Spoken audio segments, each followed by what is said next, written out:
L'Inde et la Chine comptent ensemble plus de 2,7 milliards d'habitants. Cela représente autant d'humains que dans les 20 pays les plus peuplés combinés, ou dans les 170 autres pays du monde. Au cours des 300 dernières années, l'Inde et la Chine ont chacune ajouté plus d'1 milliard de personnes à leur population, bien plus que tout autre pays, mais elles ont connu une croissance à peu près au même rythme que le reste du monde. Ils comptent beaucoup plus d'habitants aujourd'hui parce qu'il en avait beaucoup plus il y a quelques centaines d'années, lorsque le monde a entamé une période de croissance démographique moderne et rapide. C'est comme comparer un gros compte en banque et un petit compte.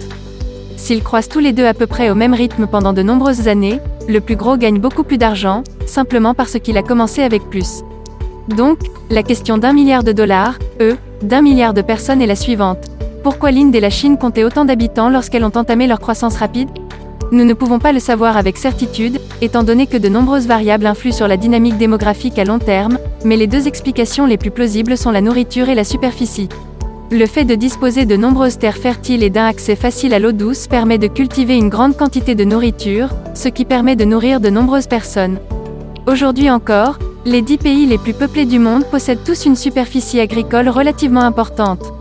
Et l'Asie, et en particulier l'Asie du Sud et de l'Est, possède de nombreuses terres agricoles, de nombreuses vallées fluviales et la possibilité de cultiver de la nourriture toute l'année. De plus, la domestication des plantes et des animaux a essentiellement commencé en Asie, donnant aux populations une longueur d'avance. L'Asie est donc la région la plus peuplée du monde depuis très longtemps. La superficie compte aussi.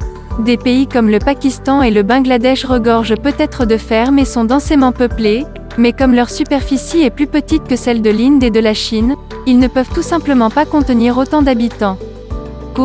D'autres choses se sont produites en Inde et en Chine ces derniers milliers d'années, et certaines ont contribué à la croissance démographique, d'autres à la réduire, mais malgré tout, les vastes terres fertiles de l'Inde et de la Chine ont pu subvenir aux besoins de nombreuses personnes, de sorte que lorsque l'ère de la croissance démographique moderne est arrivée, elles avaient une longueur d'avance.